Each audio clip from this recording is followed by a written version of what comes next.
একজন ডাকাত ছিল পৃথিবী বিখ্যাত রাশিয়া অঞ্চলে, সমরকন্দ। আমরা কিতাবে পড়ছি ফুজাইল ইবনে আয়াজ ওনার নাম ছিল। উনি ছিলেন ওই সমরকন্দ রাশিয়া অঞ্চলের ডাকাতদের সর্দার।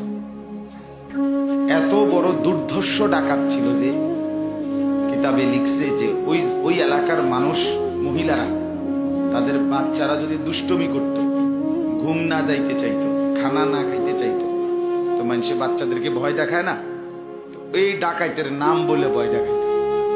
এক খাও, নয়তো ফুজাইলকে ডাক, তো বাচ্চা সুদা খানা খাইতে। এই ঘুমাইবে না, ফুজাইলকে ডাক, তো বাচ্চা পর্যন্ত কি হয়ে যেত, ঠান্ডা হয়ে যেত। মানে এত ভয় পাইতো ওনাকে, এত ভয়ঙ্কর ছিলেন তিনি। একদিন রাত গভীরে কারো বাড়িতে ডাকাতি করবে, তো দরজায় দাঁড়াইছে, দরজার সামনে দলবল নিয়ে। ঠিক এই টাইমে আল্লাহর দয়া, ওই বাড়িওয়ালা আল্লাহর কোরআন তেলাওয়াত করতেছিল। তো ঠিক উনি যখন দরজায় দাঁড়াইছে, এই টাইমে এই বাড়িওয়ালা কোরআনুল কারীমের একটা আয়াত তেলাওয়াত করছে।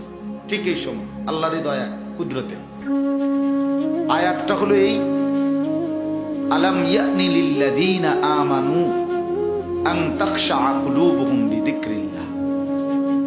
এই আয়াতের অর্থ হলো, আল্লাহ বলতেছে, হে আমার ঈমানদার বান্দা, আমি আল্লাহর ভয়ে, আমার স্মরণে, আমার জিকিরে, আমার স্মরণ করার জন্যে তোমার দিলটা একটু নরম করবার সময় আজও কি হয়নি? আলাম ইয়ানি, এইটার অর্থ আজও কি হয়নি সময়? আমার জন্য একটু সময় দিবা না? তাইলে দিলটা নরম করতা না, ভালো তাইলে আর হইতা না, সেজদা বান্দা আর করবে না, তাইলে মনে করেন এরকম আর কি। এই কথাটা আল্লাহ বলছে, এই আয়াত ঠিক ওনার কানে, এই ডাকাত সর্দারের কানে, ওই লোকের এই পড়াটা, এই তেলাওয়াতটা কানে পড়ছে। কিতাবের মধ্যে লিখছে, সাথে সাথে আল্লাহর কুদরতে উনি দাঁড়ায় গেছে। দাঁড়াইয়া পিছন দিকে ফিরে আসছে, আয়েশা চিৎকার করে বলছে, বালা ইয়া রব্বি কাদ আনা, হায় রব আল্লাহ, সময় হয়েছে, দিলাম ছিল। এই কথা বলে এই পুরা জিন্দেগির ডাকাতি ছেড়ে দিছে। এই এক আয়াত ওনাকে বদলে দিছে, দিল নেড়ে ফেলছে। এরপরে উনি এই রাশিয়া থেকে হিজরত করে জীবনের তরে মক্কা শরীফ চলে আসছে। কাবা ঘরের পাশে থাকতেন, মক্কা নগরীতে থাকতেন।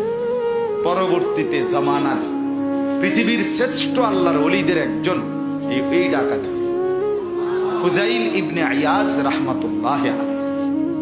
এখন সব কিতাবে ওনার নাম আছে, আউলিয়াদের নামের মধ্যে, জীবনীর মধ্যে ওনার নাম মাস্ট বি আছে, আমরা বহু পড়ছি। তো যখন উনি মক্কায় থাকতেন, পরবর্তীতে যখন আল্লাহর ওলি হইছেন, তো ওই জামানার বাদশাহ উমাইয়া খলিফা মারওয়ান ইবনুল হাকাম, বাদশাহ ওনার সাথে দেখা করতে আসতেন। তো যখন আসতো দেখা করতে বাদশাহ, তখন বাদশাহ এই ফুজাইল ইবনে আয়াজের জুতা খুঁজে নিয়ে এই জুতা দুইটা বুকের সাথে লাগাইয়া দাঁড়ায়, আমি হযরত আপনার জুতার থেকে বরকত নিতে চাই। একদিন সে ছিল কি ডাকাতের সর্দার,